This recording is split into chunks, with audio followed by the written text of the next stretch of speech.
It's Dumb Guy Live, episode 61. Woo. Here in May of 2024. Can you believe, you guys, we started the show in like November 2022 or something like that. That's crazy. It's crazy, lads. This show has definitely lasted longer than a lot of fucking puro podcasts out there. Is this your longest venture ever in wrestling? No, I did Dynamite reviews for like 3 years. Right. For F4W, but yeah. But I don't watch that company anymore. So yeah. Calling Danhausen a red flag got me literally, this is not an exaggeration, 14 death threats. So that was an electric week. That was electric. It was great. It was just great. It was great. And we were right. Danhausen's kind of a freak. So my vibe check is like so fucking undefeated. I just, you know a person from their from their the most impressive I think is still, and I'll take credit for this half too, when we watched that dumb NXT 2.0 show and knew right away that Trick Williams was going to be the star. That's right. Trick Williams. There's a fucking wedding on that first show. That show was awful. I could not believe. It's just like so preposterous how much better he is than Carmelo Hayes. Do you remember when they did the John Cena Kurt Angle with Carmelo Hayes and Adam Cole? Yeah. Really good. This is good. This is a good reference to a tweet a couple days ago. Yeah, I like it. Yeah. Say DGL. Well, is this like an OVO thing? Because I don't know. I think it's supposed to be like CEO, like DGL. I don't know. Sure. Whatever you got. Rusty China stuck a chord and it's probably a minor. I like that. It's pretty good. Pretty good, Trav. Sorry, Jamie.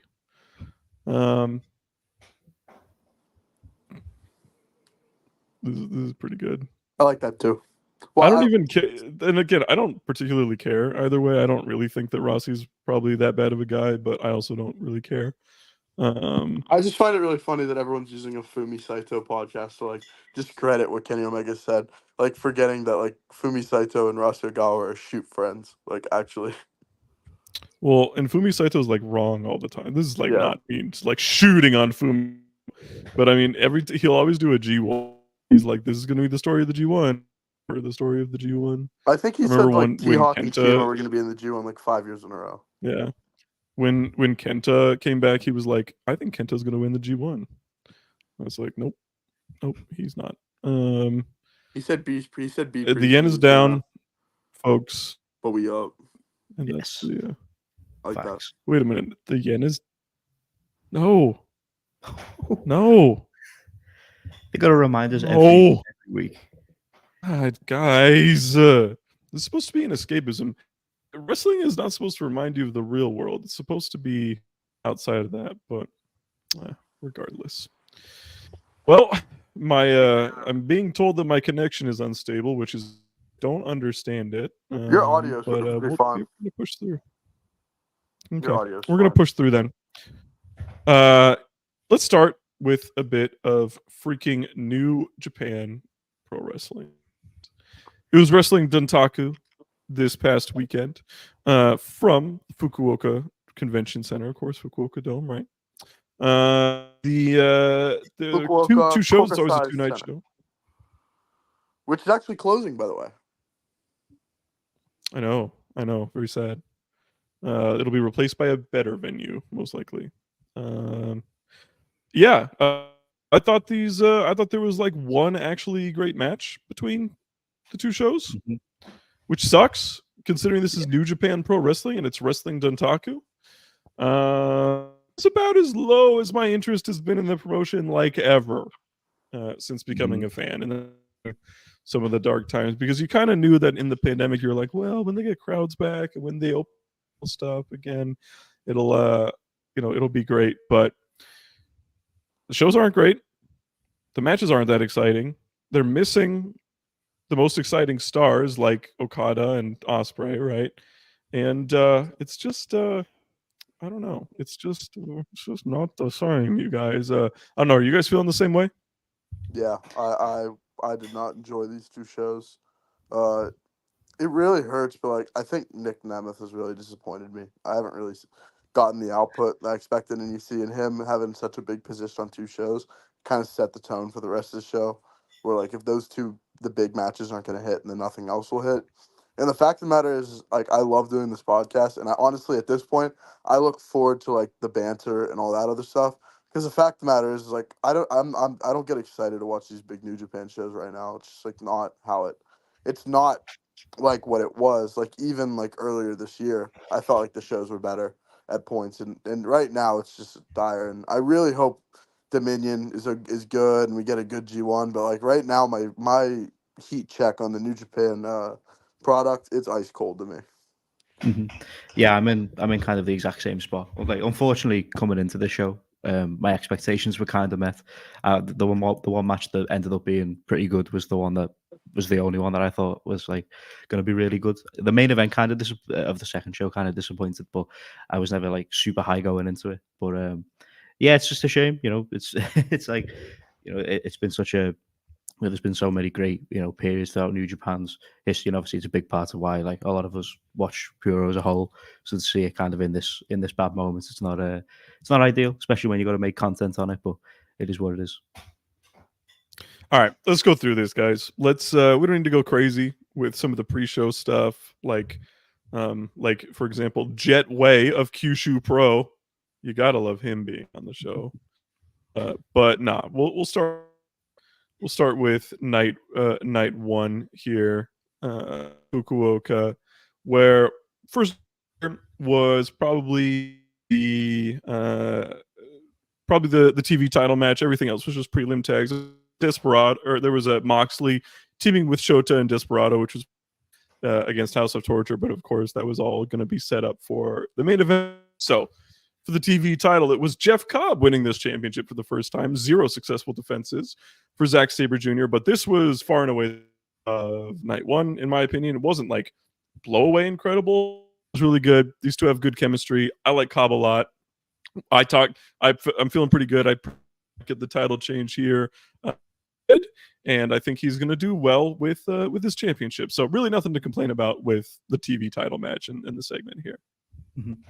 Yeah, I enjoyed this one a ton too. I thought it was a nice blend of styles. That Cobb tried to bring more of a technical side as well, trying to match Zack in that regard, and Zack responded, being a bit more physical to match Cobb. So it was a nice mix of their styles. It's good to see Cobb, with a singles title in New Japan. He hasn't had too much singles momentum for a little while, but obviously, he could have definitely been doing a lot more than he has been. So it's nice to see him with a title, even if it is just the TV title. And then for Zack, obviously, I've talked about it a ton that I want to kind of see him pushed up, further up the card. I think he's definitely a guy that should be in and around the IWGP Heavyweight title. I think he could be a big contender for the G1 this year. So freeing him up for that is a good thing. So I think this was positive all around. I really enjoyed this match. I was not expecting the title change. I was talking about it last show. I was not, expecting that, and it came out of nowhere kind of for me, but I was happy with it. Thought it was a pretty good decision. This was probably my favorite match on both nights. I really, really, really enjoy the style of the 15-minute time limit because it allows. I think Zack, when he has time, he kind of his habit. I don't really like some of his habits. I'm not the biggest technical like work a man down kind of guy, and I feel like it can sometimes get tedious when Zack has 25, 30 minutes. But under this is more my style of technical wrestling, and you have Jeff Cobb, who's kind of the bruiser. So I really enjoyed this match, and it was a good title change. I'm happy for Jeff Cobb. Yeah, I'm glad that Cobb got this title. He has not been a champion very much in New Japan, considering how long he's been there and how he's a relatively protected guy. So this is a good spot for him, I think. He had the never belt for like a minute, right? I think that's the last time. Yeah, he won it at the fucking at the Madison Square Garden show, if you'll recall. Right.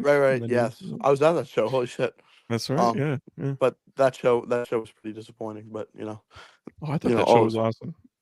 No, it was the ladder match That fucking the Marty Marty Scurll. Scurll and Matt Taven and Jay Lethal. Yeah, that match. I don't know. Like, for example, like you had that NXT New York show the night before, which is like one of my favorite shows ever. Which I had think like that, one of the best ladder matches of all time. yeah, I think that show is like one of the greatest shows ever. And I was I more agree. excited for the ROH New Japan show going into that weekend. And I don't know, just like I enjoyed that MSG show. It was pretty surreal seeing like those wrestlers in Madison Square Garden. But like now that I think about it, like it was a good show, but like the night before was so good that like I don't think about it as probably don't give it the credit it deserves.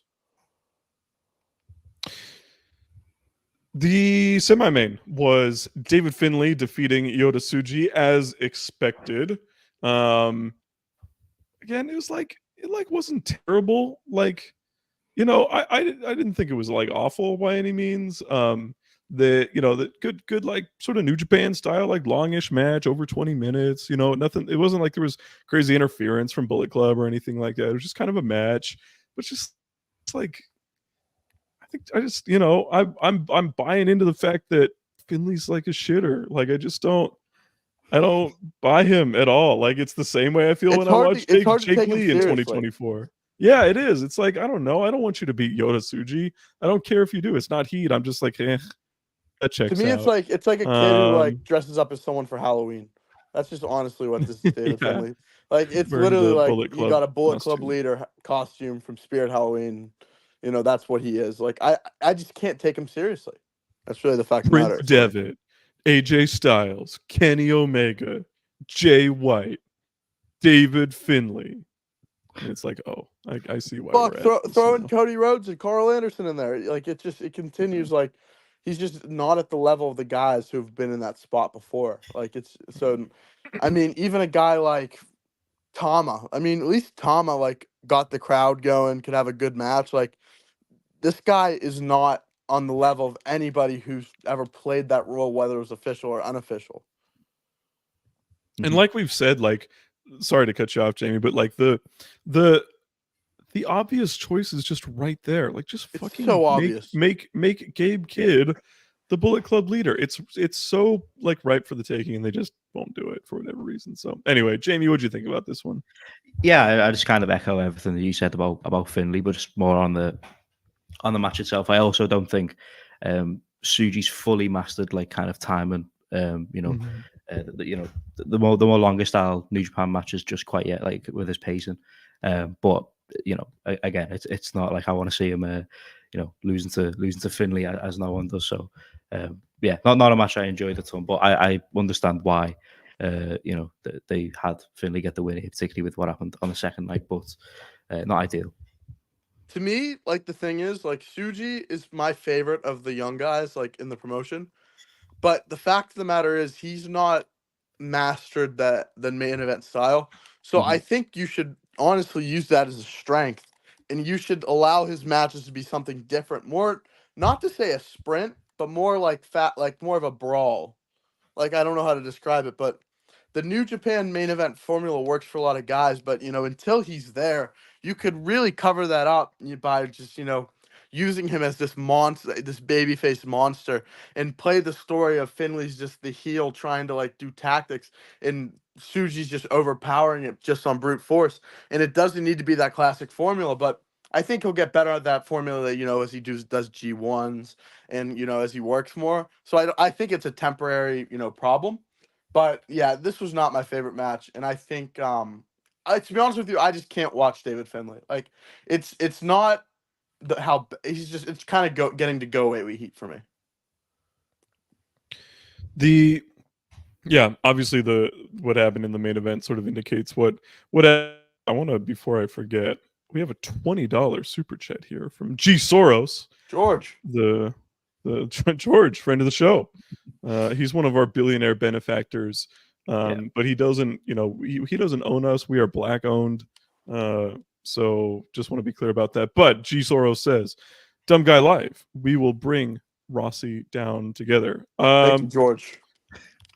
I'm sort of Switzerland in this situation. You can definitely, crazy picture, by the way, Merv. I just sort of realized what Murph's picture is. I mean, am I I'm saying a lie? Like, let's be I'm a really fan of real. that. It's true, and people will find more about that in the future. But you know, I don't, like I said, I don't have a super strong opinion on Rossi Ogawa.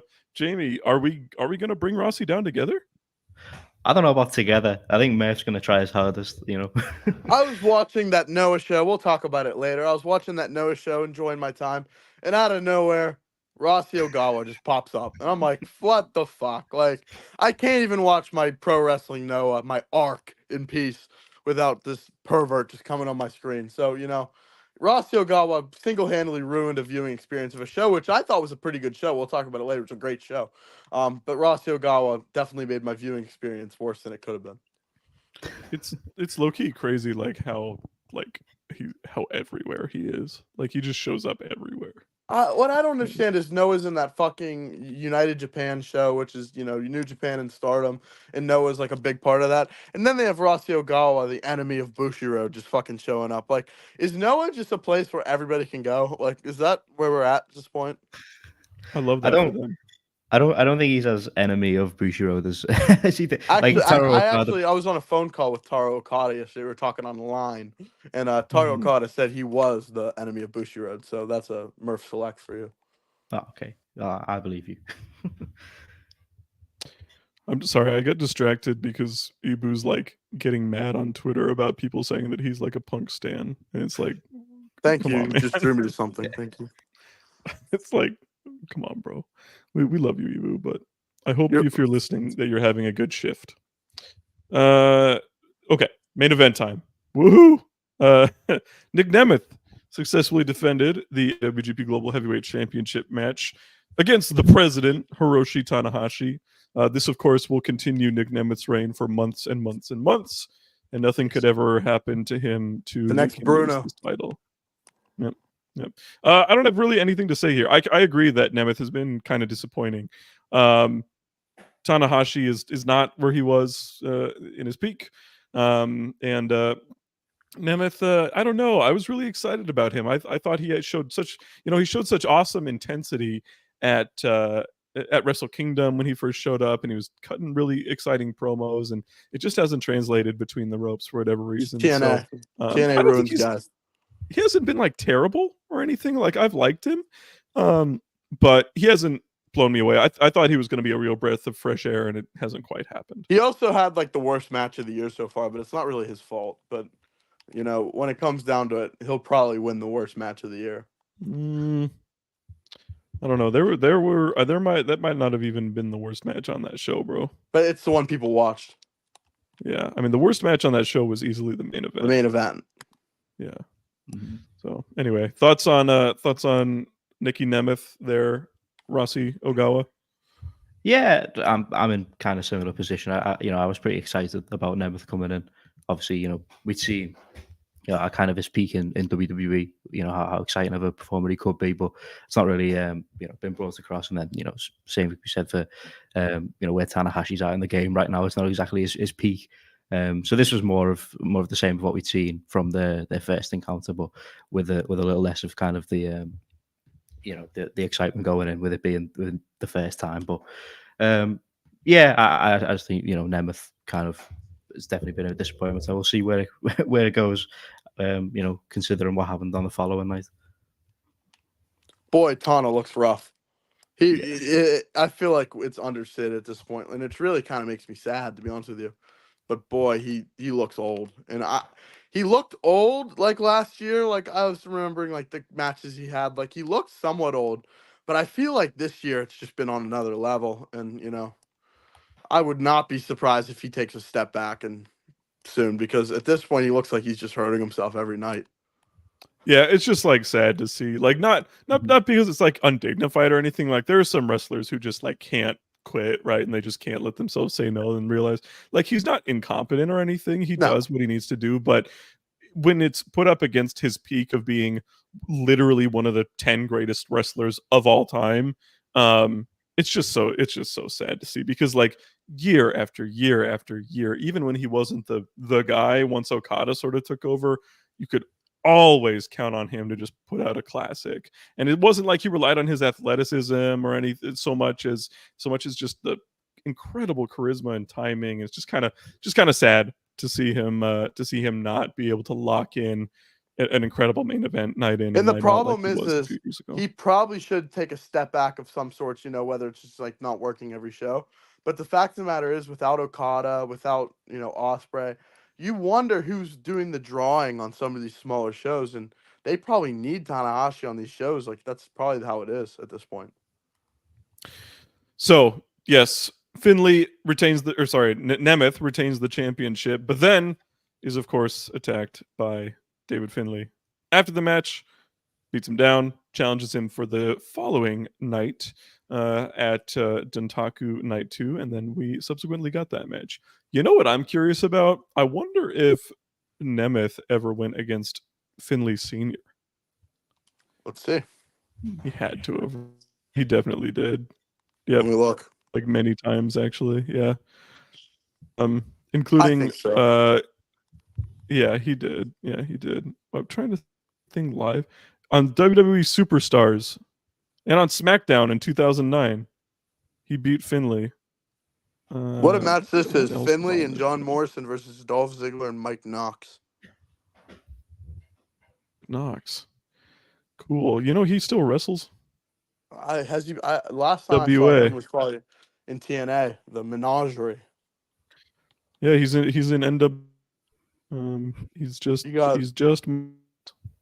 Finlay, John Morrison, Matt Hardy, and R-Truth versus CM Punk, Dolph Ziggler, Drew McIntyre, and the Big LG Doc Gallows. What a match that is. Yeah, look at wow. Look at all these wrestlers. All still active except Finlay. That's interesting. Yeah, they did wrestle each other. So, yeah, that was night 1. I mean, nothing to fucking talk about, right? Like, yeah. Considering it was Dontaku, like, that's it, y'all. That's all we got. Yeah. So, let's move to night 2. Again, nothing to really hit home about. I thought Sabre and Cobb had some cool interactions in the preliminary match. The following night too, good little follow-up stuff. Getting with the title matches here.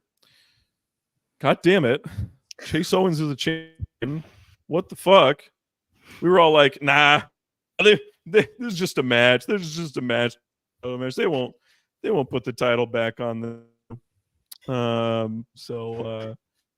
mean, this match had literally nothing exciting about it. It was just bullshit. It was boring.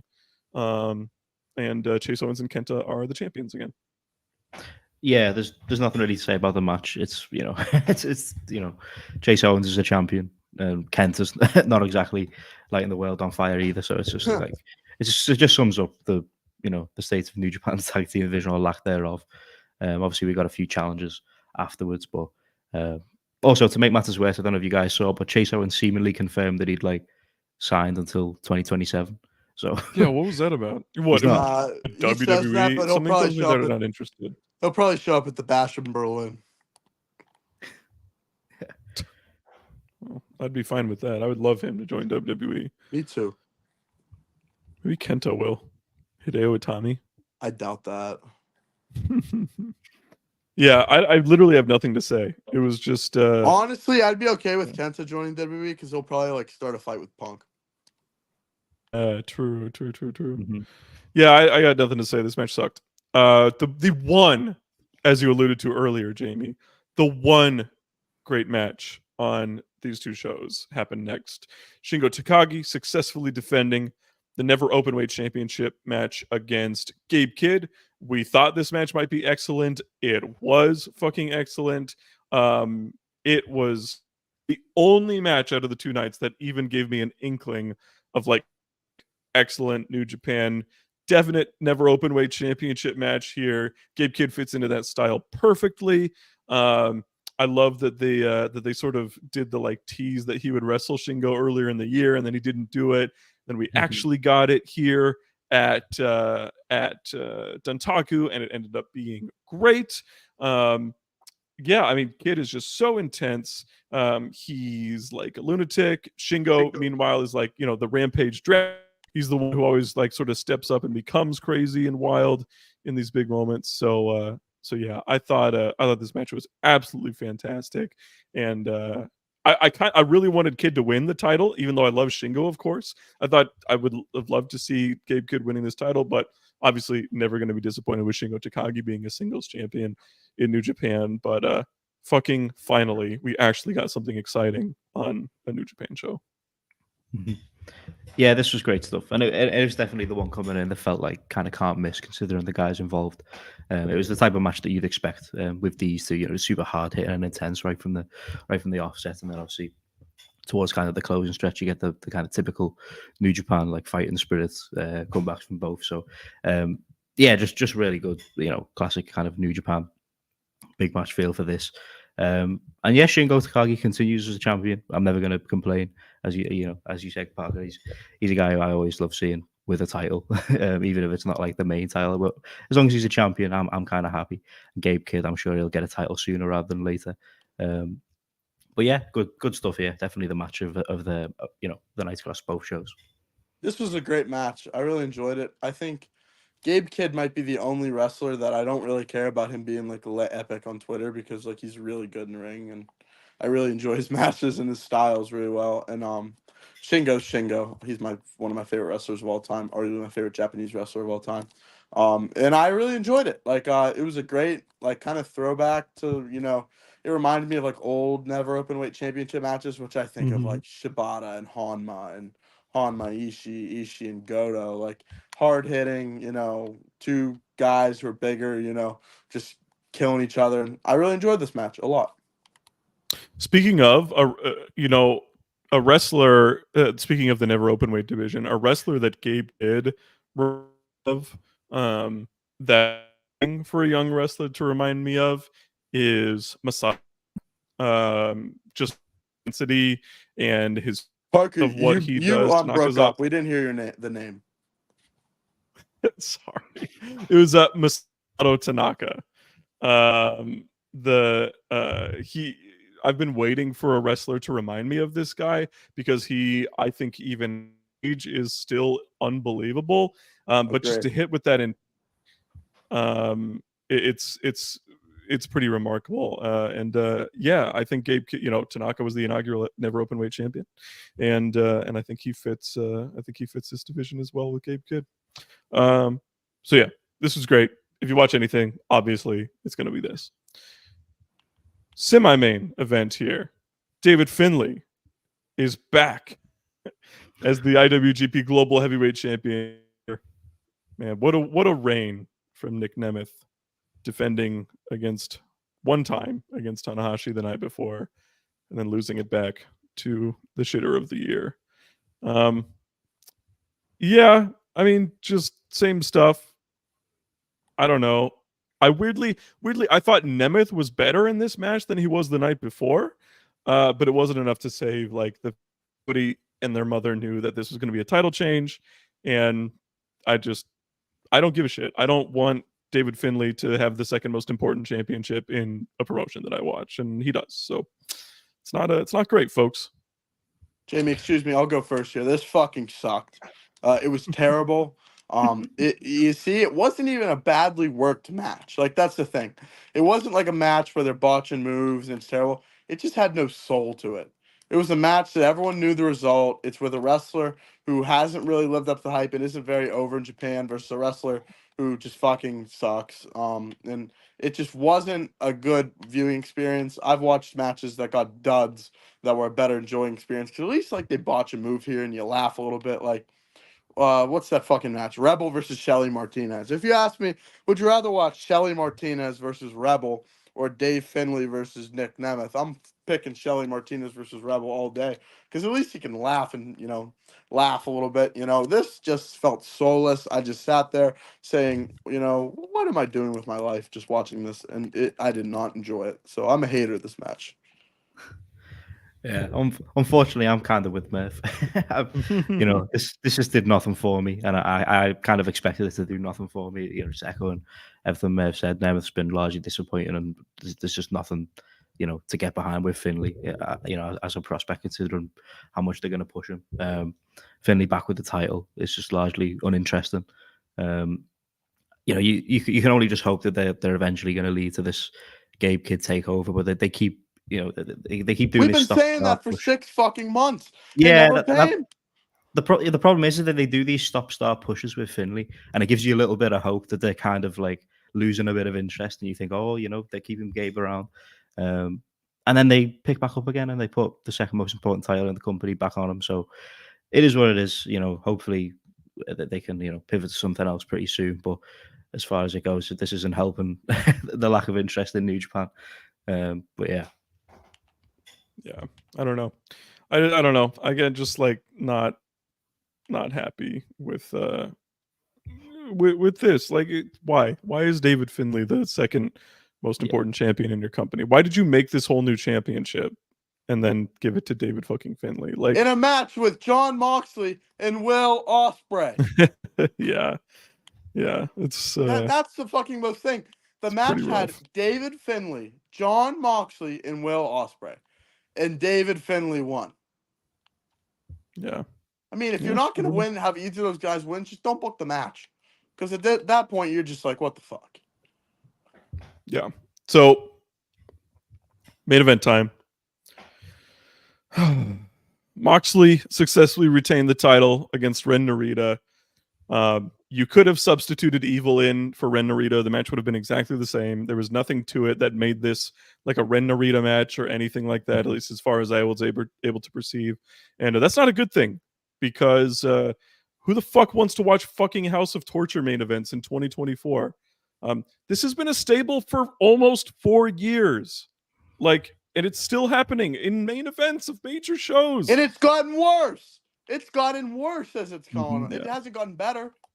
Yeah, worse. There was so much fucking interference. Literally everybody in House of Torture was out at some point.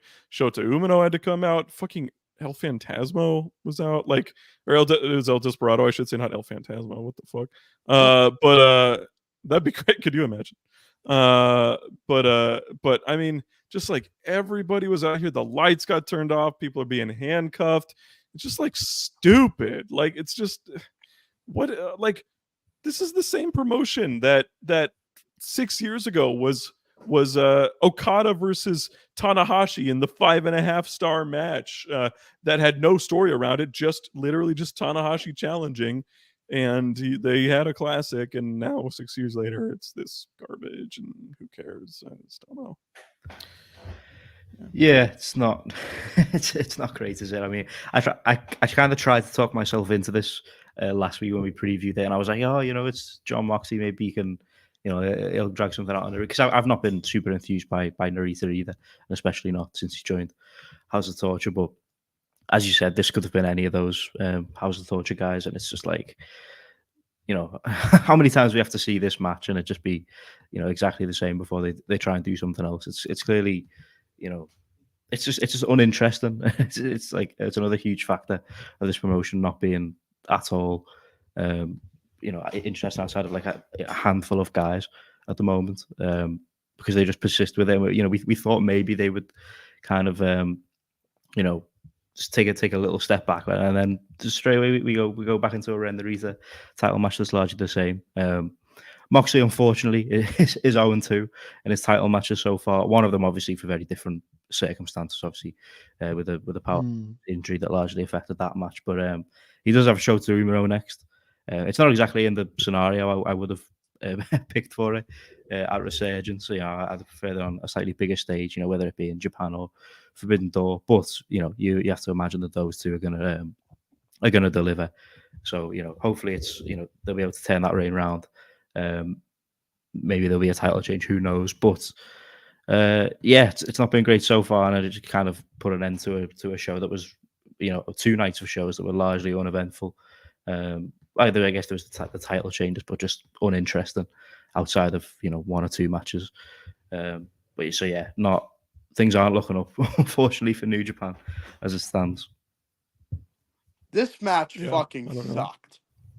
It truly. I last week I was talking about, Ren Narita's pretty good. If they keep the House of Torture bullshit away, like this could be pretty good. And they decided to just do the fucking opposite. They didn't let Ren Narita do shit, and they just had a House of Torture match. Okay, fine. That's that's where we're at. What I want to say is, all these fucking nerds and geeks on Twitter were saying, why did they have a match against Powerhouse Hobbs? I'm like, you know why? And God forbid, I'm sorry that Hobbs got hurt. That really just sucked because the match probably wasn't pretty good. You know why they're having matches with fucking Powerhouse Hobbs? Because John Moxley's your fucking world champion, and you're putting him in matches against Evil Jr. Are you fucking shitting me? That's where we're at. That's why he's having matches with Powerhouse Hobbs. That's why he's having matches with Konosuke Takeshita. Because you see, John Moxley actually wants to have a good reign. And John Moxley wants to wrestle wrestlers that are good. And they were saying, how does Powerhouse Hobbs deserve a title match? How does Ren Narita deserve a title match? Like, what the fuck? I mean, John Moxley is your world champion. This is an opportunity that probably will never happen again for New Japan. And it's happening at the point at New Japan's lowest. John Moxley's your world champion. Do something with it. This Shota match should be great. But you guys were getting mad at people for getting excited about Hobbs because it doesn't fit New Japan stories. And you're doing this because you have a fucking match with El Hijo del Evil? Fuck off. Fucked off. Yeah. I just don't get the, like, I don't know. Like, it's just it's very weird when you watch wrestling, and generally speaking, the people, like, generally speaking, bookers and fans see wrestlers a lot of the same, right? Like I think, like, Triple H's credit is that he doesn't give a shit whether he thinks something is good. Like, he will push in anything as long as he thinks it's over with the fans, right? Regardless of whether it fucking sucks. Like, Awesome Truth fucking sucks. It could be argued that Jey Uso fucking sucks right now, right? Like Judgment Day, probably not great. AJ, but not good. But you saw those fans going fucking crazy, singing in French for AJ Styles, and you're like, okay, that's why AJ's in the main event. I mean, and it just hurts me to say it as not the biggest Paul Levesque fan, but you see, New Japan at this point, everyone's like, House of Torture is really over in Japan. It isn't. I watched this fucking show. They are not over.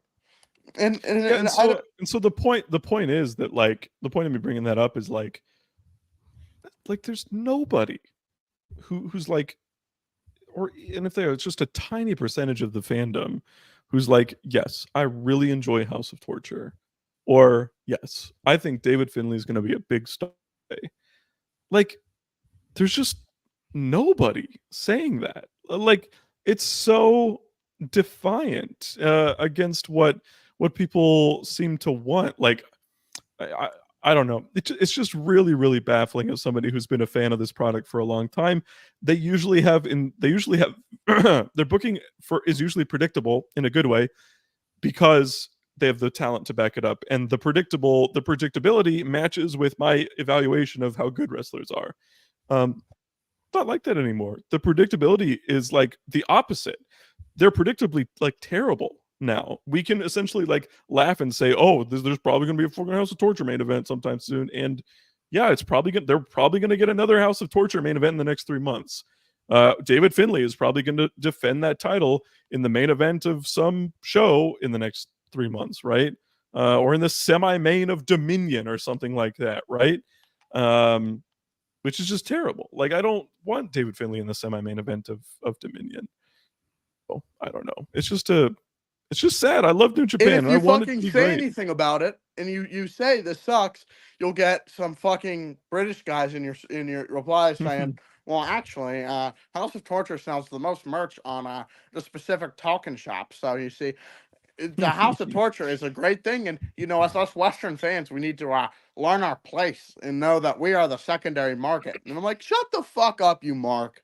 Like, shut the fuck up. Like, there's a reason that everyone's like, you guys were never New Japan fans. You were just fans who wanted an alternative, and now that AEW is a thing. You know why? Because what is there to want in New Japan right now if you're a Western fan? What is there to like? Moxley. What is there to like? Moxley. And you have Moxley facing Ren Narita. Right. There's just nothing. Like, and we don't see upward momentum for Gabe Kidd. Gabe Kidd's being pushed harder in Noah right now. Right? Like it's just I don't know. It's just sad. Yeah. I would probably give these shows combined like a D+ or something like that. Like a 4 out of 10. I was thinking 3.5. Shingo and Gabe was awesome, and everything else I'll forget about as soon as I didn't have Shingo and Gabe, and stream on this show. Be a 1.5. Yeah. I mean, without Gabe and Shingo, this is like these are some of the worst New Japan Zach shows. And Cobb in that territory too. Yeah. So I don't know. All right. $5 super chats here. One from Chi-Town Spurs, super loyal. We love you, Chi-Town Spurs. When Ren Narita runs around in that cape, it's a Killer Khan cape with that little wooden metal weapon thing. He looks like my 3-year-old nephew. Yeah. Even that, like, I like Ren Narita. Like, I think he has a good look. Like, I think he looks intense and crazy. And even this, he can't even like pull off. He just can't do it. I don't know. Did you guys think he looked like a geek too? Because I definitely did. Yeah, when he first came out with the cloak, you just have to laugh. It's a weird look. Like, him and David Finlay went to Spirit Halloween together. Yeah, they were like, this gonna. Will Chisholm, $55. Do y'all think some New Japan fans are upset because AEW got most of their big stars? Yeah, I mean, hello, hi, me. Yeah, of course I am. I like New Japan historically better than AEW, and I would rather New Japan was good than AEW. That a lot of my favorite wrestlers are not the promotion that I identify with most. A wrestling fan, just in terms of expanded my fandom and my tastes today. Especially Will Ospreay. Will Ospreay, I was like one of the first adopters of him as saying he's not just good, he's like the best wrestler in the world. Like I was when he was still like in his early New Japan Junior days. I was like, this guy was having match of the year candidates with like Adam fucking Brooks. and right? Like B Kid was a kid, right? So what's Mick Mongo? What the dude in Australia? Mick Moretti. Mick Moretti. Yeah. And he was just remember when he went to Australia and saved the scene? Will was like, I love it here. I'm gonna stay in Australia. I'm gonna turn this place in. And this didn't happen. That was awesome. But the point is, I fucking love Will Ospreay. He is one of the best wrestlers I've ever seen in my life. I always look forward to him. I think he's grown so much as a competitor, has become one of the most well-rounded wrestlers of all time. I also think he's a fantastic promo.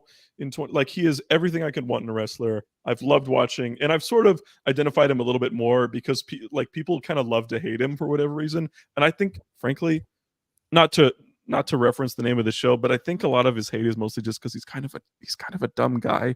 But like if he was a smarter, more self-aware guy, I don't think he'd get a lot of the hate that he gets.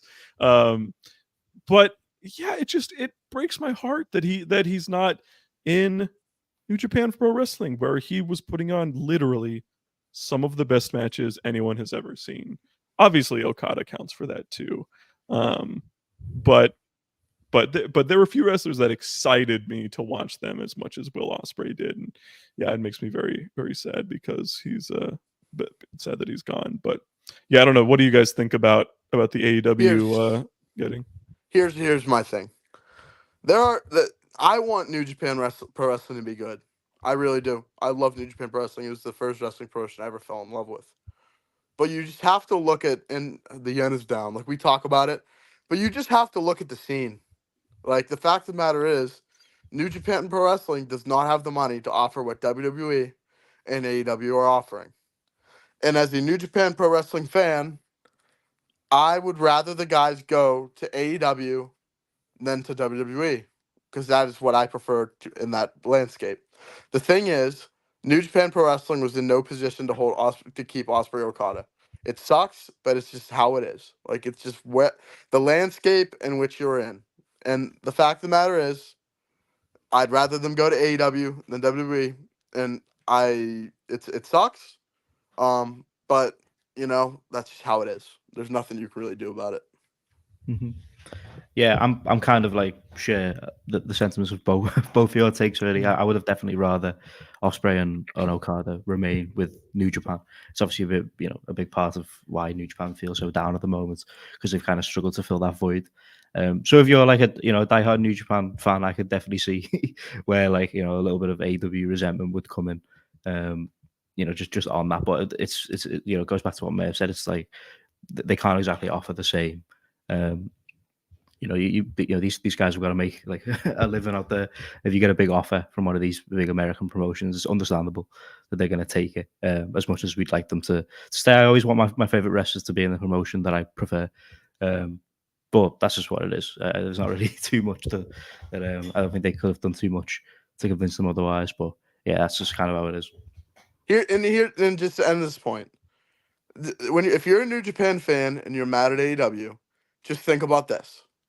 New Japan is still working with AEW. You could probably argue that the partnership is as strong as ever.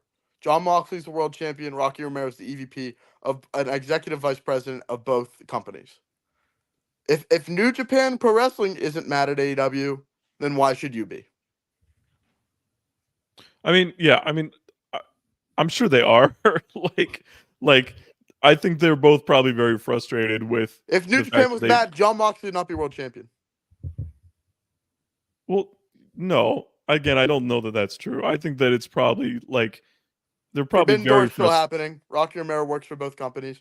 Hey, Murph, AEW just sent a guy. Like it's, I don't know. I don't know. If New Japan isn't mad at AEW, why should you be mad as a fan? All right, so I'm going to finish what I was saying. So I've been interrupted 3 times now.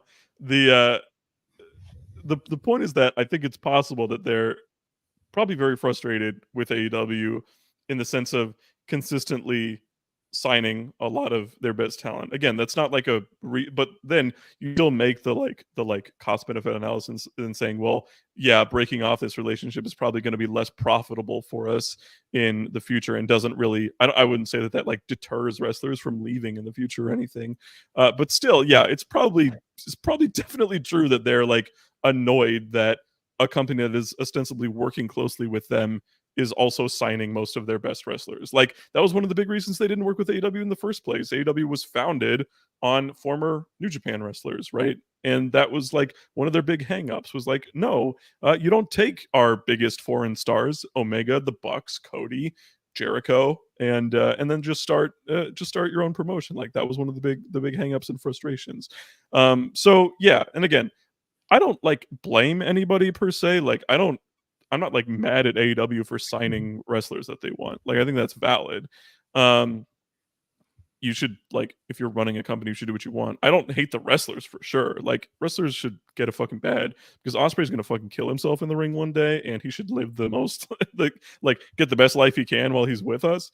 But like also like just as a sports fan, just as you would a sports fan, like I can be sad. Like I would be very sad if Kobe White was not on the Bulls anymore because I'd love watching him play. I would be upset if Jalen Brunson left the Knicks. Right. Yeah, right, exactly. So I don't know. Yeah, I think it's a valid feeling to have as long as you're not like a fucking freak about it. Like that's the whole thing. I agree. Yes. Yeah. Just don't be a freak about it, right? Like my sort of current disdain for AEW has literally nothing to do with their New Japan relationship, and it's all about very one specific thing that they do. So yeah, no, that was a good question, Will. I appreciate it. Great question. All right. Before we move on to some altogether stuff, let's talk about Resurgence, which is this weekend. Quick turnaround from their last New Japan pay-per-view, Windy City Riot. All of this is, of course, under the Strong banner, which makes it a little bit different, just in terms of the matches that they prioritize here. But contrary to Dontaku, this card blows away the Dontaku card, in my opinion. And this is a card that you can actually get excited about. This feels like almost a Dontaku quality card. So let's go through this. The main event. This is the match. As soon as there was that squash match at Dominion 2019, And as soon as we got that post-match promo with Jon Moxley taking Shota Umino under his wing and saying he was his shooter, right? This is the match that we've been expecting to see. I am so unbelievably happy, and this is one of the things. Like we make fun of the term long-term storytelling, but this literally is like long-term storytelling between Jon Moxley and Shota Umino. I am so happy that we're getting this match for the IWGP World Heavyweight Championship. There's no excuse for it to not be incredible. I think it's going to be fantastic. I would love to see Shota Umino win this title right now. I don't think it's going to happen. I'm leaning towards Moxley, but yeah, I mean, this is going to be a really exciting matchup. It would be odd to have 2 title changes in America in the span of like 6 weeks. But I don't know. Stranger things have happened. But I'm sure you guys can agree with me. You guys are stoked about this matchup too. Yeah, absolutely. You know, exactly as you said. This has been something we've known was coming for a long time. And as soon as Moxley was kind of in the title picture with the last show in America, this was kind of where we all thought this was heading. And now we're finally getting it. You know, the point still stands that I mentioned earlier about I would have preferred this to be on a different stage. You know, obviously the strong shows don't always have the best production, and you know, so that's maybe not leading in its favor, but everything else certainly is. These 2 guys who, you know, obviously Moxley is one of the best wrestlers in the world. Shota Umino is certainly putting it all together, and you know, getting toward he'll certainly be getting towards that regard in the coming years. So you know, the stories there, as you said. It's got everything, you know, going for it in that regard. So I can't imagine that this is going to be, you know, a similar match to Moxley's first 2 title matches. I think this is definitely going to be, you know, a much more worthwhile viewing experience as far as IWGP title matches go. I'm slightly leaning towards the title change, although the fact that it is on Resurgence does kind of, you know, take away from that a little bit, but. I don't know. I just think it's been the thing that's been there ever since Moxley won the title is that Shota story, and I think they really need, you know, to kind of fast forward on this show to push and establishing him as the top guy. We've been saying this for like months now, so they have the opportunity to do this here. If they don't, I'm still hopeful that they'll come back to it at some point. Maybe he wins the G1.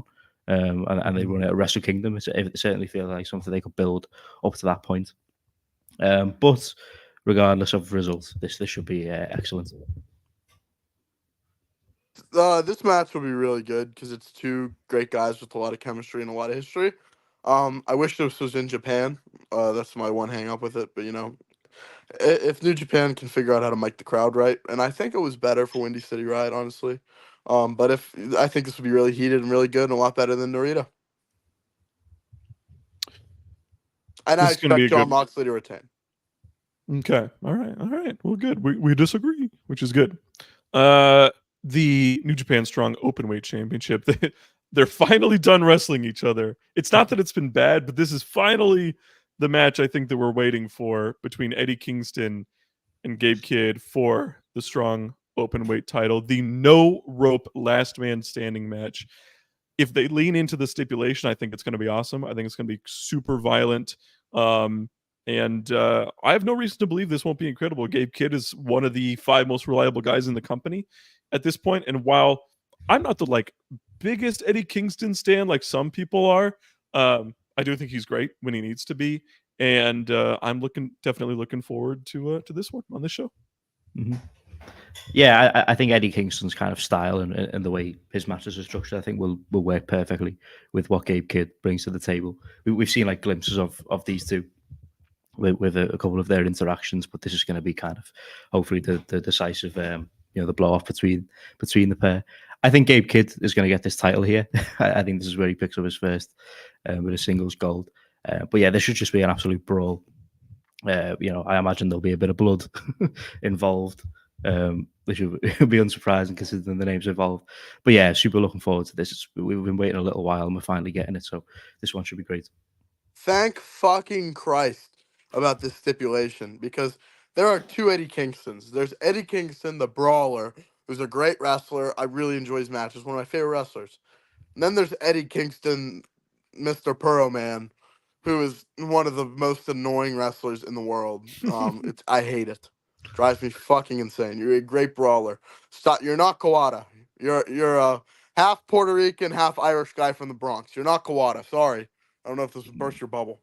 But you learn when Eddie Kingston is a brawler, the intensity he brings these matches is just fucking tremendous. This honestly showed me in his match against Okada at Big Business.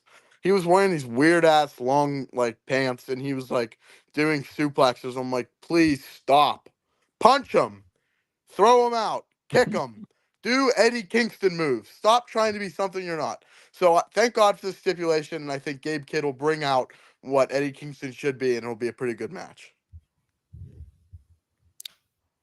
What do we think about the title here? It's kind of, I think this one's interesting. There's multiple ways they could go with it. I'm going to say Kingston retains. Would not be surprised to see Gabe Kingston retains. I just I mentioned before. I think Kidd's got this one. I think the eventual story with Kingston is that he's going to kind of spiral. Obviously, he's already lost his Continental title and the ROH title, so I think he drops this here, and I think he starts to lean a bit more heel in the aftermath. There we go. I like it. We disagree. All right. We also have, for the never open weight, Shingo Takagi will defend against Sweet Heat Yuya Uemura. I know people are down on Yuya. I think this is going to be his single best match since coming back from Excursion. I think it's going to be great. And if you'll recall, do you remember Tsuji and Yuya did the 7-match series before they went on Excursion? Shingo was one of Yuya's matches in that Excursion, and it was one of the best ones in the whole series. And that was a great series of matches with an expanded moveset and an actual stable. I think this one's going to be great. No reason to expect that it won't be. Mm-hmm. Yeah, there should be good stuff. Shingo always delivers. He barely ever misses. Yuya Uemura, I've not been super high on his one, but he did have a good showing in the altogether 6-man that we're going to talk about in a little bit. So that if you put him in there with the right kind of opponents, he's definitely going to be able to deliver. And there's no one better in that regard than Shingo Takagi at the moment. So I'm looking forward to this. I think Shingo retains, as I assume we all expect. But yeah, it should be really great. Oh my god. Okay. I lost my train of thought for a second, but I got it back. I'm gonna admit something. At first, my Yuya Uemura hate was just to mess with Ibu of Wrestle Purists. At this point, this guy's just not very good. We'll talk about it in the Altogether show. He was definitely the worst part of that 6-man tag. I really don't enjoy him very much. This is kind of his last chance for me. If he can't have a great match, a great heated match with Shingo fucking Takagi, it's time to just say, you know what? You're not going to be Okada. You're not going to be Tanahashi. You're going to be more like a Makabe or Honma, and it's okay. There's a place for everyone, but this is his last chance for me, I will say.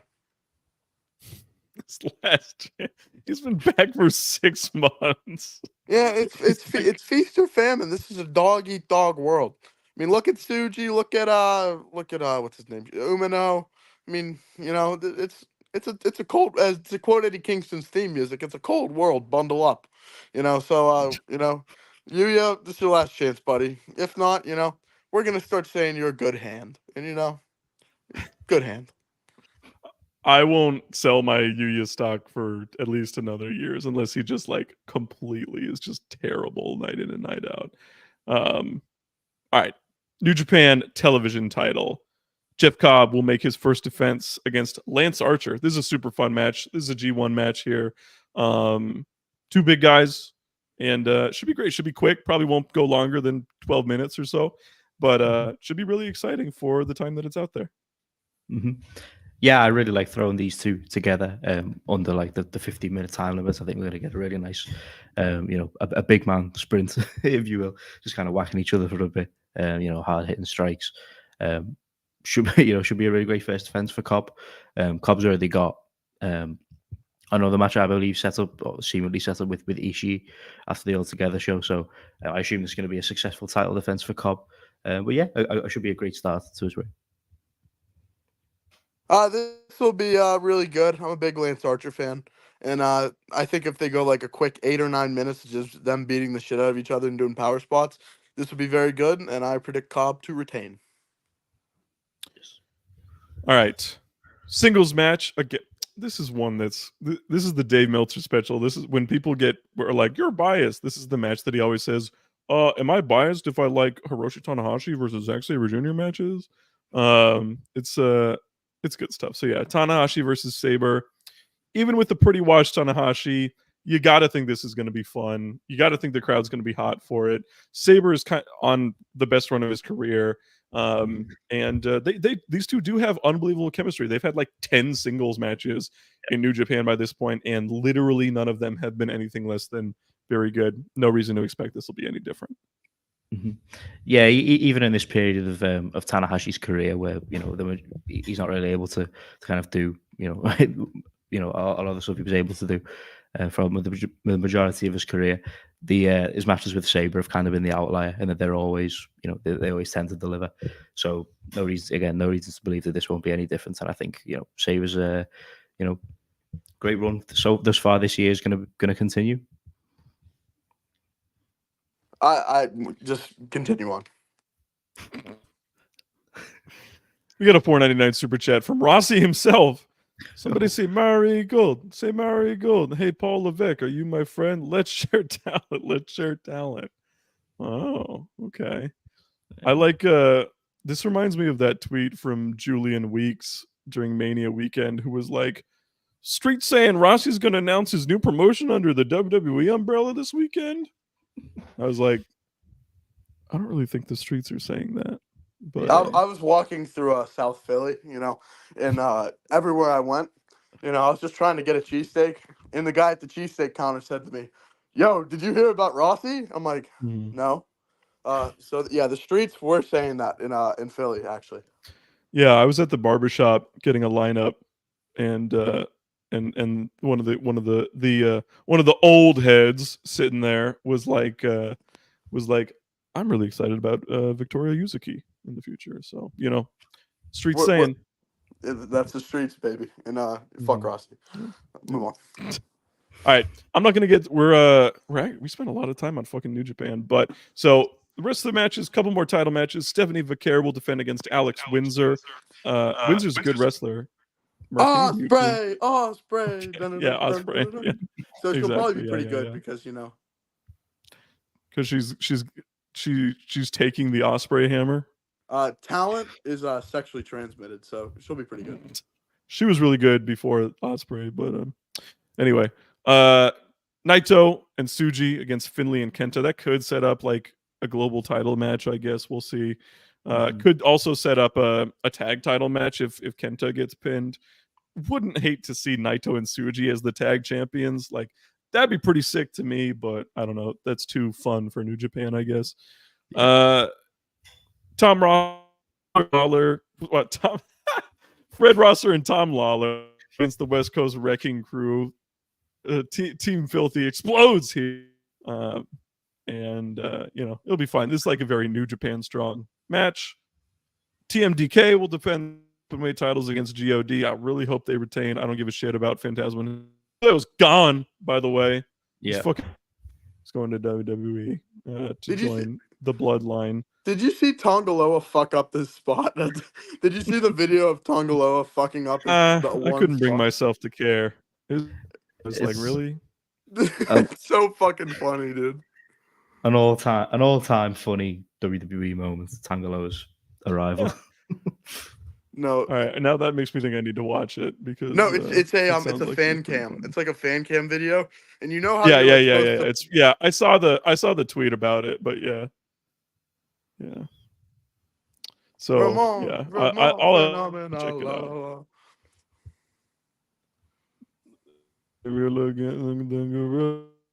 All right, and then finally, notably, the scapegoat Jack Perry is on this show, teaming with his House of Torture compatriots, Evil and Ren Narita against Ishii, Rocky Romero, and believe it or not, this guy still exists. The DKC.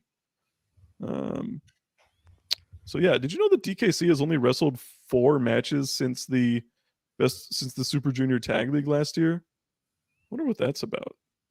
I find it really funny that in kayfabe, like technically, Okada and like the House of Torture have like a strong link now.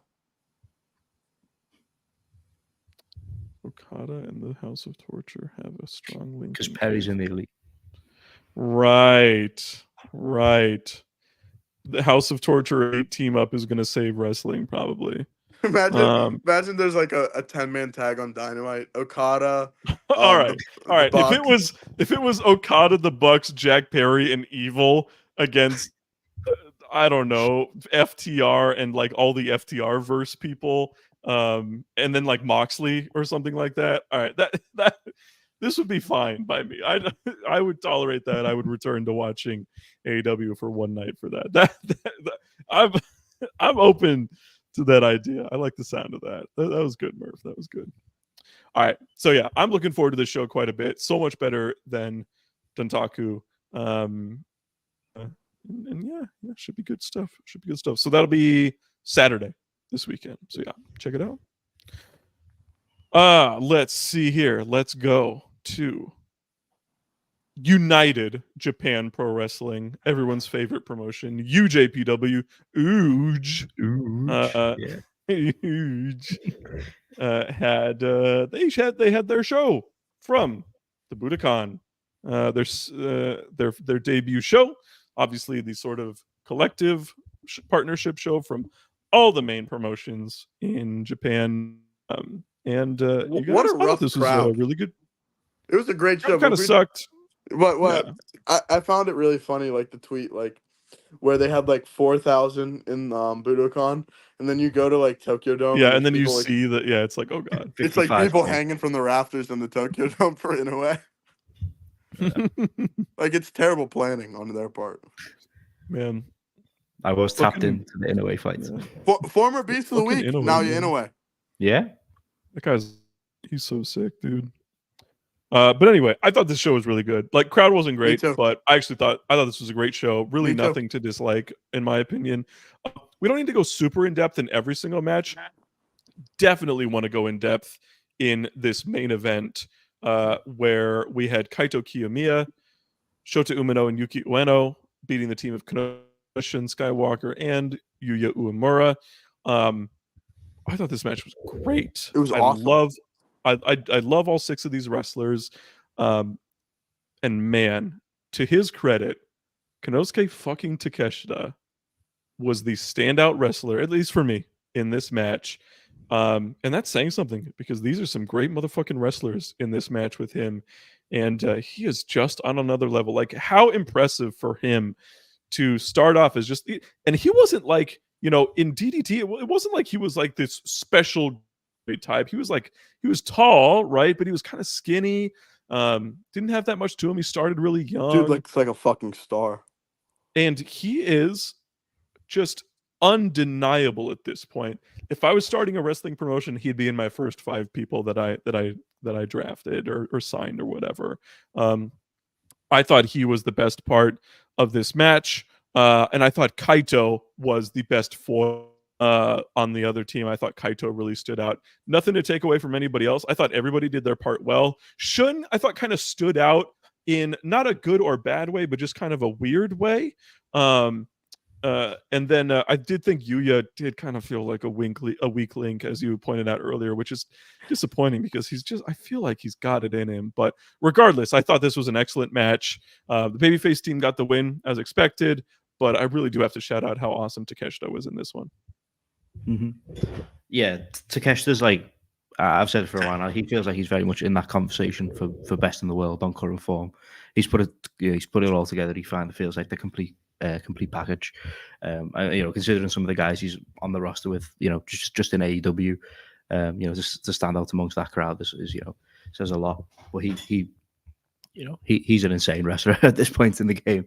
But so he was the standout for sure. Kaito Kiyomiya, capped off a really great weekend as well, after the Noah show.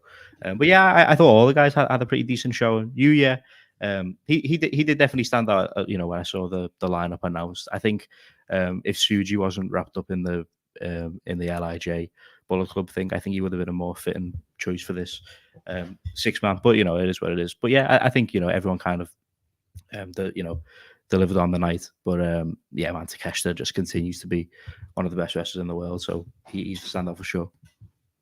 I thought Takeshita. I'll echo your points. Takeshita. I wish he wore his little cool mask, because I find the mask to be such like an interesting look. Because you have that weird, ugly match, and then you take off the mask, and this is a quote from Ibu Wrestle. He's too pretty. That's the quote he always says. But it always makes me laugh. But because it's like the most Ibu thing ever, and we love him for it, and the way he just like says some shit sometimes. He's like obsessed with the idea of him having like tats and a beard. In a beard, like Yeah. and like guys like no, but no, this was awesome. I thought Shun did great in this match. I know Parker disagreed a little bit. I thought Shun really stood out in a good way, because you see the rest of the guys were like, you know, the one team was a babyface ace thing, and then on the other team you had Kanosuke attached to American TV star, but then you had Shun, who looks like a fucking maniac, came out with a mask that made him look like a fucking maniac. I thought it was a really cool, you know, thing, and I really enjoyed that. And then Yuya took the pin, so everyone goes home happy. Yeah, this was a good one. This is like Let me just finish this. I'm sorry, I stopped. No, you're good. Yuya looks so ridiculous. Yuya looks more ridiculous with this weird like hair, but like not really. And then he did bald. Like he looks like this is really. He looks like. I'm not even gonna say it. Never mind. But you know, Yuya just looks really weird right now, and he should wear like a ball cap when he wrestles. A bald cap.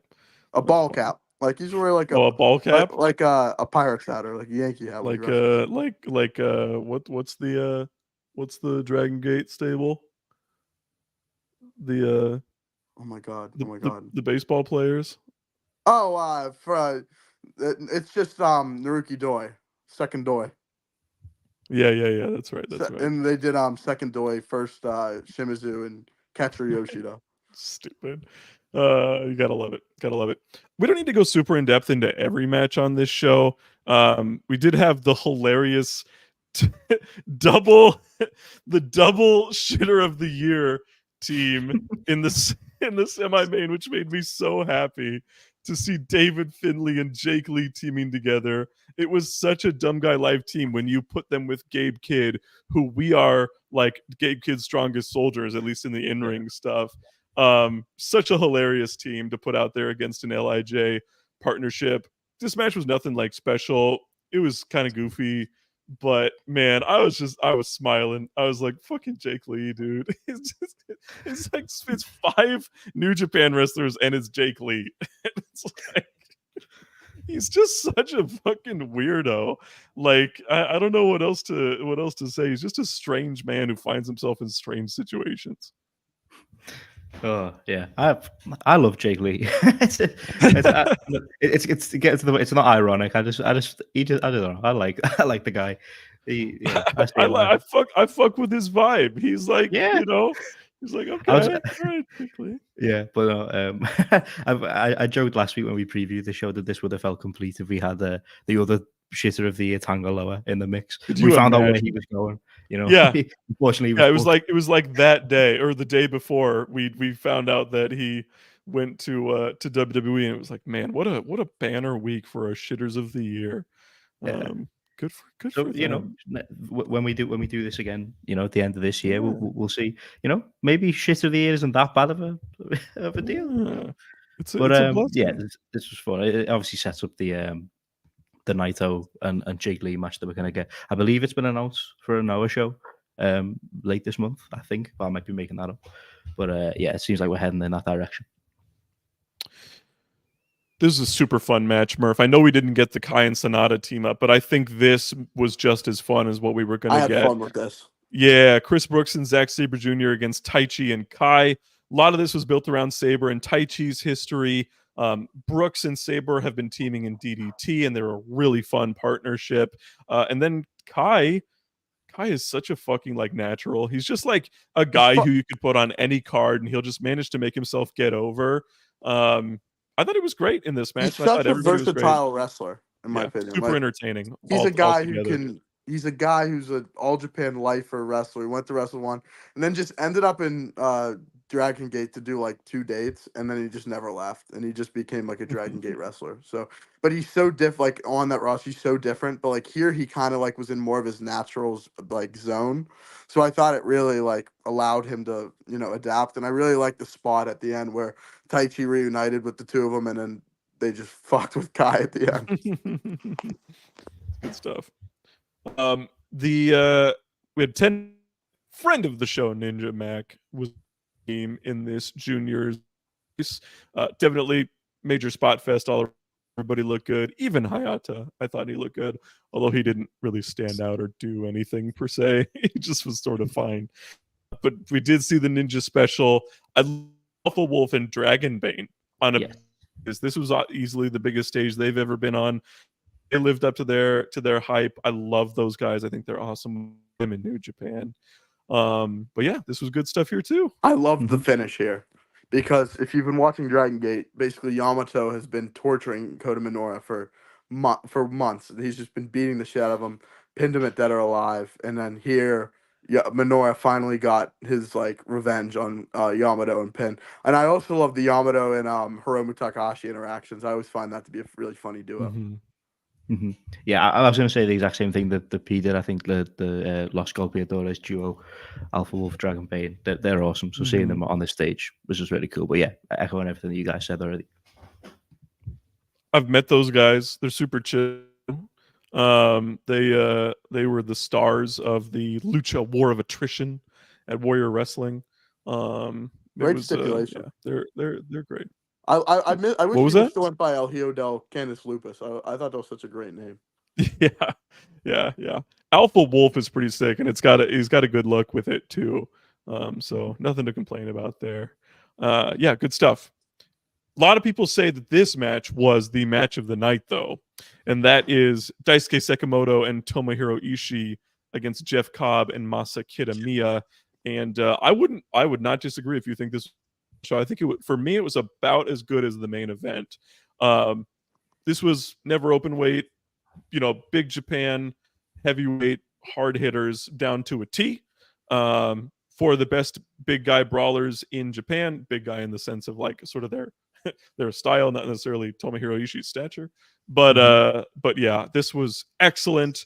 I thought everybody stood their ground. And Kitamiya, who I think people really like the other 3 guys in the match. I think Kitamiya is one that some people can kind of give or take sometimes. And interestingly enough, I thought he was the star here. He did the prison lock, he did the headbutt, everything like that. It was pretty sweet. Well, he did that the previous day on Noah, but he continued his hot streak. And Kitamiya is somebody that he's been given a lot of stop and start pushes in Noah. And if they really wanted to make him like their next Sugiura or something like that, I really think they could. But regardless, I thought this was an excellent hard hitting matchup. Yeah, this was my personal match of the night, and I think I think a big part of it is the fact that I'm one of the guys that's super high on Kitamiya, and so seeing him have a real standout performance here. He was in your Beast division. Yeah, my Beast division. Right, the Beast division. This will not allow to place on a Jamie Ross Promotions Beast division, tag team match. So I really enjoyed this. It's just 4 big fuckers hitting each other really hard, chops, headbutts, dropping each other on the head. This is the kind of wrestling I enjoy. It's my favorite style of wrestling. So we got to do another. I got exactly what I wanted. We bring the draft back. We should do another draft. It's been like a year, like over a year since we did our last one. We should. Yeah. This was great. Nothing to complain about here. Not spoiling Starlight Kid, Stardom offer match beat Azumi and Miyu Amasaki. I didn't think this was like crazy or anything. I thought it was best when Starlight Kid and Azumi were wrestling because they just have that unbelievable chemistry together. As always, Jamie, Stardom guy, anything to add here? Yeah, no, I tend to agree. It's more just kind of the getting a glimpse of Natsupoi and Starlight Kid as a duo. Team Mutual Love, I believe they're going by. It looks like Starlight Kid is kind of leading towards joining Cosmic Angel, so we'll see how that kind of develops. But yeah, there's nothing too crazy here. A bit of high speed action as you'd expect with the people involved, but nothing I'd like tell you to go and check out immediately. This Keno beat Kosei. I mean, we're gonna get through this, Merv, because I want to talk I just said briefly this was about good. Noah as That's well. all I had. Yeah, all right. Sweet. Keno beat Ida. Thought this was really good. But definitely a veteran versus a young up-and-comer upstart style match. Yeah, I mean, Keno is so good at those sort of quick, hard-hitting matches. And he's a fucking superstar. I love Keno, so this is great. Opener was the super fun House of Torture against the Presidents match. This is the only time that House of Torture is acceptable to me, is if it's completely treated as a joke against like the people, essentially the people in charge who aren't even like explicitly, yeah, exactly. The only thing that was surprising to me was that how they got the win, but it was kind of a comedic way to do it anyway. So I didn't care about that. I thought this was plenty entertaining.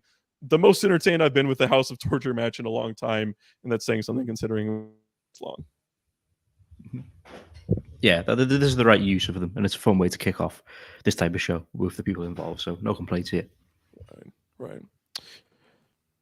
Let's talk a little bit about some pro wrestling Noah. Yes. This was a good show. This show, Wrestling Magic, but for me, it's all about Ben here. Kaito Kiyomiya is finally back on top as the GHC heavyweight champion after losing it a full year ago to one Jake Lee. And he has beaten Ihode Dr. Wagner Jr. for that title in what I thought was the best GHC heavyweight title match since probably the match that Kaito won it last year on the New Year's show against Keno. This match was fantastic. Ihode, I think it was the best match of Ihode Jr.'s career. I just thought this was the peak of what was an excellent reign for Ihode Dr. Wagner Jr. and Kaito just makes sense as the guy on top in pro wrestling. Noah, agree. Yeah, I absolutely love this match. It had a big fight feel right from the off. I think especially when Wagner came out with the really nice gold gear on. He looked great as a champion. But yeah, I love both these guys. But Kaito in particular, I think he's like, I've always been super high on him, but I think right now he's finally starting to put together kind of like the Mutoisms of his style. And it feels like he's starting to come into his own a lot more in that regard. So getting the belt back on him right now, I think it's kind of the perfect, the perfect choice for pro wrestling Noah. I just really, enjoyed the show kind of as a whole. And the kind of points I wanted to get into is the fact that I think as it stands, I'm way more high on pro wrestling Noah than I am on New Japan Pro Wrestling, which is a very weird thing to say because considering Noah's up and down tendencies, but they have a lot more guys that I'm interested in at the moment, and I think this main event, definitely had two of those on display in my favorite match of the weekend. So big success here, and looking forward to seeing what Kaito does with the title once again. Mm-hmm. This was a good show overall. I mean, I think just about every match was interesting in some way. Like Tenkoji was the surprise tag title challengers.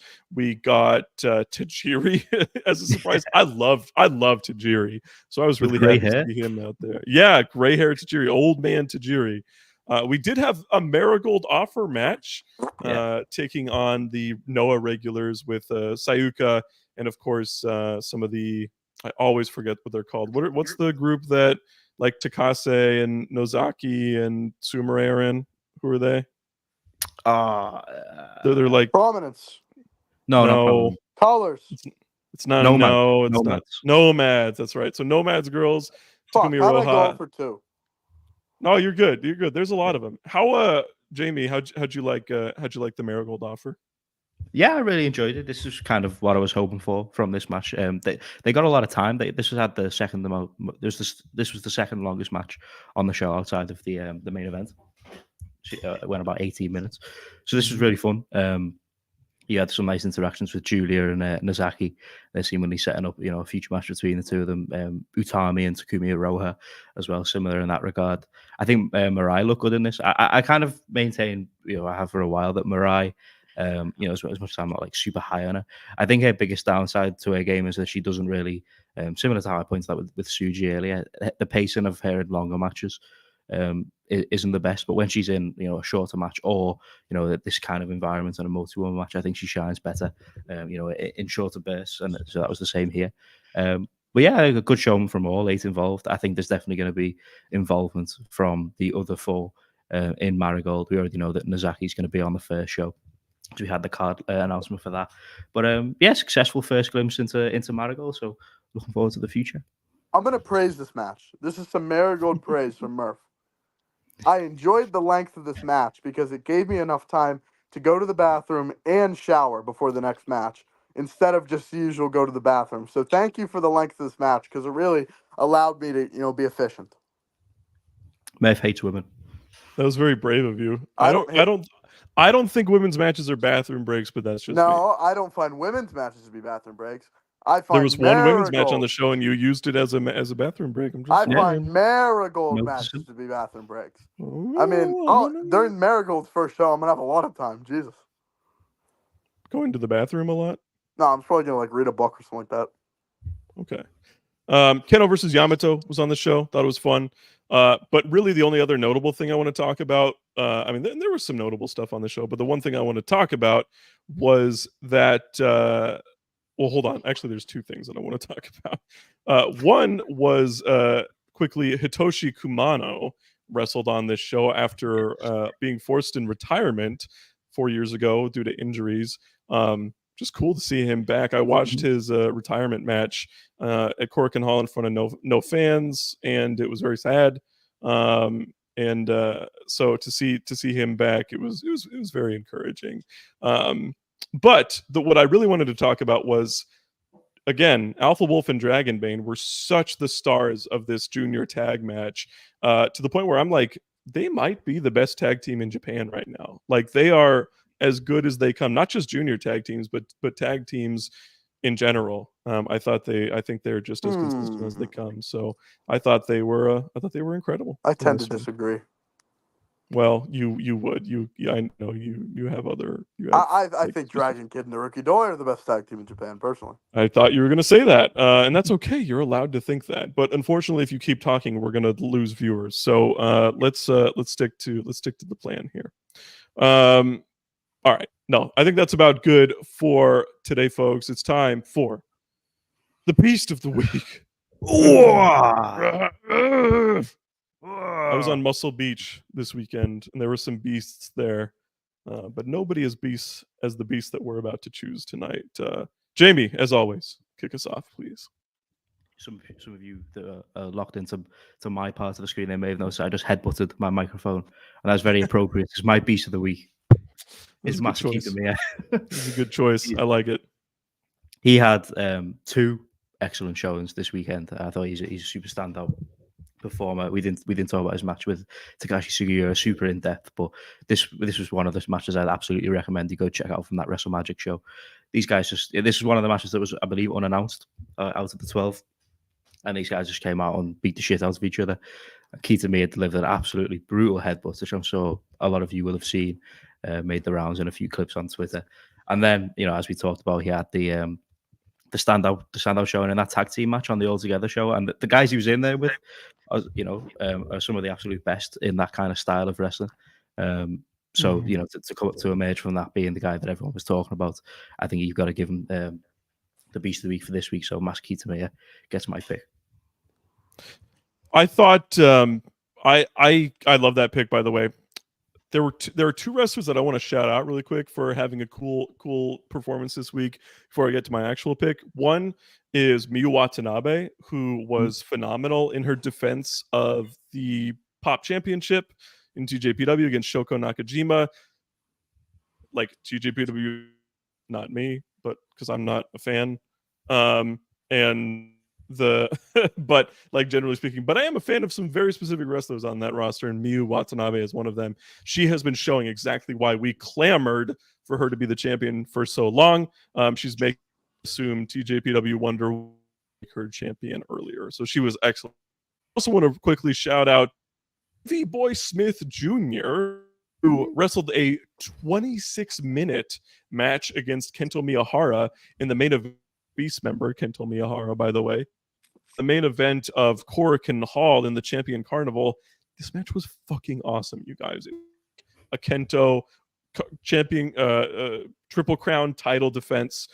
Did great in this one, so I strongly recommend checking it out. I know people aren't the highest on All Japan in general right now, but definitely worth watching here. Davey Boy Smith is one of those guys, the most exciting guy. He definitely can put together too, especially when he's against wrestlers of all time in Kento Miyahara. But I've talked about him already on this show. My beasts of the week are Alpha Wolf and Dragon Bane. They were just so unbelievable in both of the matches that I saw them in, elevating the first match into something great.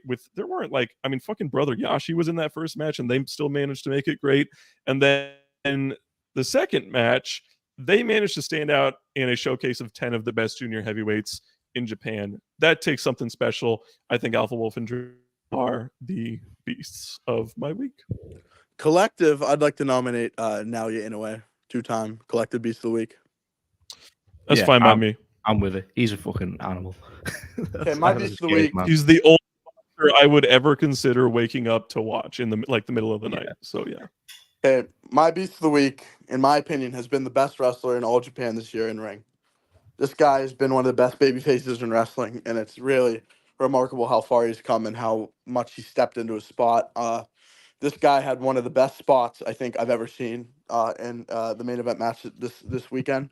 And my Beast of the Week is Jackie Funky Kamei, now known as just Jackie Kamei. I thought this guy was just unbelievable performance. You know, he was the first man out of the cage in the big main event cage match.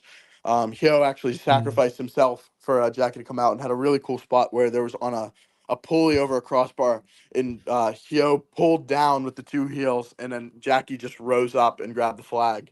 And then Jackie, after the match, basically was on the cage fighting off Z-Brats and basically, trying to make sure Hyo didn't lose. Hyo lost and got shaved bald. If you haven't watched that cage match, it was unbelievable. As long as the tag title match on that show was also amazing. But Jackie Funky Kamei then, got the blessing from KZ to leave Natural Vibes and join Big Hug. So this is a new frontier for Jackie Kamei. But this guy has been so good. And, I wish more people watched Dragon Gate because there really has not been a better wrestler in Japan this year than him. From every match he's been amazing. So my Beast of the Week is Jackie Funky Kamei. So Murph, I haven't watched this show yet, and you know me. I love the 5 ways and the pageantry and everything like that in Dragon Gate. But I have seen the result. I'm fucking baffled that Hyo lost. Like what? The story is Hyo. The only reason Hyo went into the match is because he was trying to protect Jackie, and Hyo lost. It's the same stuff as last year with kind of the same story beat with the cage match last year as well, right? Yeah, because you see Hyo's so hot right now that he was in a position where he could have he kind of is still on top, and with Monte also retaining. But Hyo losing, personally, I would have had KZ lose, but yeah, Hyo losing was a really in the post match.